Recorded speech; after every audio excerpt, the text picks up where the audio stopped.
आप देख रहे हैं आदित्य भारत। मेरा मानना है कि आने वाले समय में परिवर्तन होगा, बीजेपी हटेगी और मैंने नारा दिया है कि सभी दल साथ आएं, खासकर जो समाजवादी पार्टी के साथ गठबंधन में थे।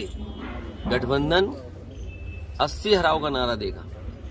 जब 80 हारेंगे तभी भारतीय जनता पार्टी हटेगी और भारतीय जनता पार्टी हटने से ही देश खुशहाली के रास्ते पर जाएगा।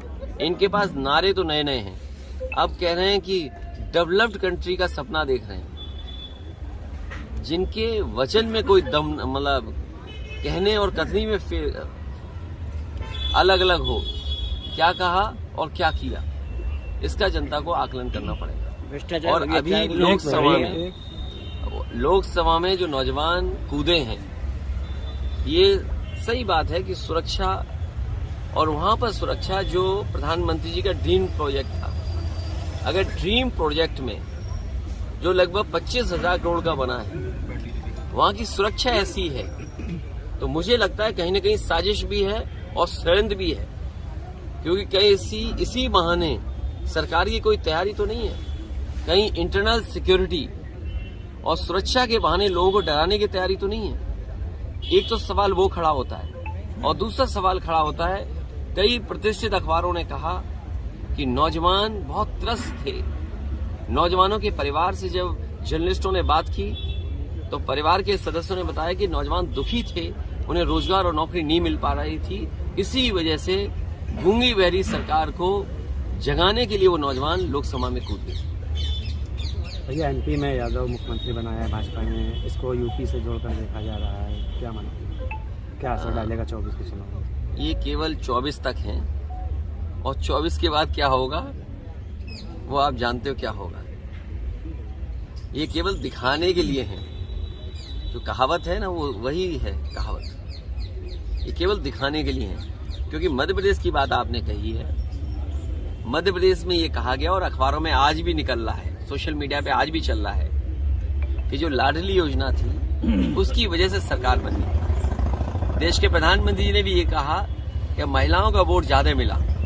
अब आप खुद कल्पना करिए कि लोकतंत्र में जिस नेता की वजह से सरकार बनी हो, वही मामा दुखी हो, मामा को दुखी करना ये अच्छी बात नहीं है।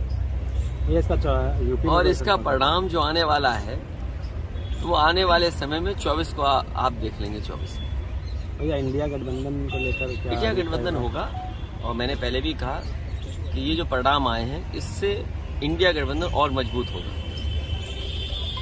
और ईवीएम को लेकर आपने भी जनसंग्रह की बात करी थी, विपक्ष का ये कहना है कि जब वो जीतते हैं तो ईवीएम को ठीकरा नहीं फोड़ते हैं। देखिए, आप कुछ जानते नहीं है। आप पत्रकारिता है तो ठीक से करें पत्रकारिता, और किसी की बात को ये ना कहें। समाजवादियों ने कहा कि अगर आप अमेरिका से नकल कर रहे हो, आप डेवलप्ड कंट्री बनना चाहते हो, तो जो डेवलप्ड कंट्री में व्यवस्था है वोट डालने की, उसको क्यों नहीं अपना रहे हो आप? अमेरिका जैसा देश जो अर्थव्यवस्था में ताकतवर है, वो अपने आप महीनों बैलेट से वोट डलवाता है। जापान जैसा देश जहां से ईवीएम कभी बनी, वो बैलेट से वोट डलवा रहा है। जर्मनी का जो सुप्रीम कोर्ट है, उसने ये पाबंदी लगाई कि अगर ईवीएम से मशीन से वोट पड़ेगा तो वो अनकॉन्स्टिट्यूशनल है। ये तीनों बातें जो मैंने कही हैं, इन तीनों बातों पर आप खुद विश्लेषण करिए। और भारत सरकार ये कह रही है कि हम दुनिया में सबसे ताकतवर देश बनने जा रहे हैं और बनना चाहते हैं। तो क्या अविश्वास के साथ आप ताकतवर बनना चाहते हैं? जनता को विश्वास हो और सीक्रेट बैलेट, आज तो ये पता लग जाता है इस गांव में, इस मजरे में वोट किसको मिलने वाला है, किसको पड़ने वाला है। तो ये सीक्रेट बैलेट कहाँ है वोटिंग?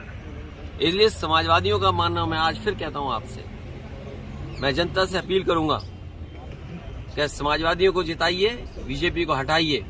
बीजेपी के हटने से ईवीएम भी हटेगी। इंडिया गठबंधन में समाजवादियों का प्रस्ताव होगा और जनता से अपील होगी उसके माध्यम से कि देश में ईवीएम हटे, बीजेपी हटेगी तो उससे ईवीएम हट जाएगी। भैया, अगर इंडिया